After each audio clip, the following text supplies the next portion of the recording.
Ayahku, Pak Ridwan, adalah sosok yang tak pernah banyak bicara. Sejak kecil, aku lebih sering melihat punggungnya yang letih saat pulang kerja. Atau tangannya yang kapalan saat memperbaiki sesuatu di rumah. Jarang sekali aku mendengar keluh kesahnya. Bagiku, ayah adalah pahlawan super yang pendiam, yang selalu ada, tapi tak pernah bercerita tentang pertempurannya. Namaku Fahri, dan ini adalah kisah tentang bagaimana aku akhirnya mendengar cerita ayahku. Bukan dari mulutnya, tapi dari jejak pengorbanannya. Setiap pagi, sebelum azan subuh berkumandang, ayah sudah bangun. Ia akan membuatkan teh hangat untuk ibu, lalu diam-diam berangkat ke pasar atau proyek bangunan. Tergantung di mana ada pekerjaan hari itu. Pulangnya selalu larut malam, membawa sedikit uang dan sisa tenaga yang entah masih ada atau tidak. Aku,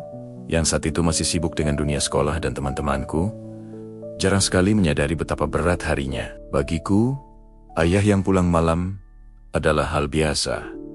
Ayah yang tangannya kasar juga hal biasa. Semuanya terasa begitu normal. Saat aku masuk SMA, kebutuhanku semakin banyak. Buku, seragam, uang saku, semua terasa lebih mahal. Aku ingat suatu hari, aku merengek meminta sepatu baru karena sepatu lamaku sudah jebol.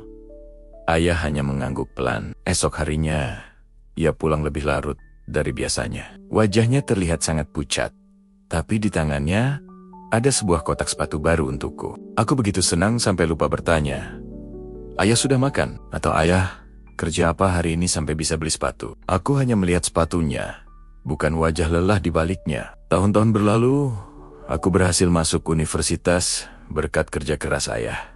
Di kota orang, aku semakin jarang pulang. Komunikasi kami hanya sebatas telepon singkat setiap akhir pekan. "Fahri, gimana kuliahnya?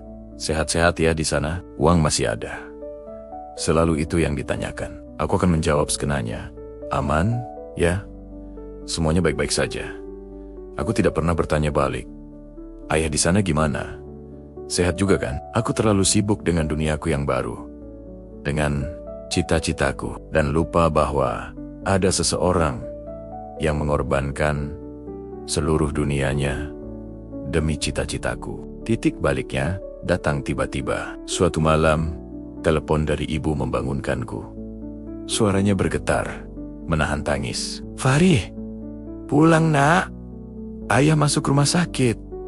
Jantungku seakan berhenti berdetak. Aku langsung bergegas pulang, menempuh perjalanan semalaman dengan perasaan cemas yang luar biasa. Sesampainya di rumah sakit, aku melihat ayah terbaring lemah di ranjang. Tubuhnya yang dulu tegap, kini terlihat begitu rapuh.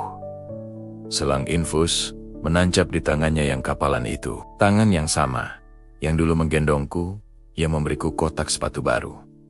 Ibu bercerita sambil terisak. Ternyata selama ini, ayah sering menahan sakit di dadanya. Ia tidak pernah mau ke dokter, karena takut biayanya mahal. Uang yang ia dapatkan selalu ia prioritaskan untukku dan keluarga. Ia seringkali hanya makan dengan nasi dan garam, agar aku bisa makan enak di perantauan. Ia mengambil pekerjaan tambahan di malam hari, mengangkat barang-barang berat, demi bisa mengirimiku uang bulanan tepat waktu. Semua cerita yang tak pernah ku dengar dari mulut ayah, kini tumpah ruah dari mata ibu. Dunia seakan runtuh di hadapanku. Pahlawan superku ternyata bisa jatuh sakit. Tembok kokoh yang selama ini melindungiku ternyata punya retaknya sendiri. Aku duduk di samping ranjangnya, menggenggam tangannya yang dingin. Untuk pertama kalinya, aku benar-benar melihat ayahku. Aku melihat setiap kerutan di wajahnya sebagai peta perjalanan hidup yang berat. Aku melihat tatapan matanya yang sayu, yang dulu selalu terlihat tegar. Air mataku jatuh tak terbendung. "Maafkan Fahri." "Ya, maaf." Hanya itu yang bisa keluar dari mulutku. Ayah tersenyum lemah.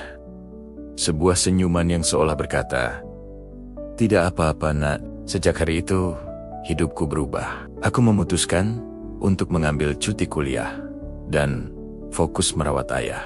Aku menggantikannya menjadi tulang punggung keluarga, mengambil pekerjaan apa saja yang bisa kulakukan. Aku akhirnya merasakan betapa beratnya menjadi seorang ayah, betapa sunyinya pengorbanan yang dilakukan dalam diam. Setiap suap nasi yang kuberikan untuk ayah, setiap kali aku memijat kakinya yang pegal, aku merasa seperti sedang membayar hutang yang tak akan pernah bisa lunas. Syukurlah, kondisi ayah perlahan membaik. Kini, kami lebih sering duduk bersama di teras rumah. Tidak banyak kata yang terucap, tapi keheningan di antara kami terasa berbeda. Bukan lagi hening yang berjarak, tapi hening yang penuh pemahaman. Aku kini sadar, cinta seorang ayah terkadang tidak diungkapkan lewat kata-kata. Ia hadir dalam setiap tetes keringat, dalam diamnya yang penuh doa, dan dalam pengorbanan yang tak pernah ia minta untuk dibalas. Untuk teman-teman semua yang masih memiliki orang tua,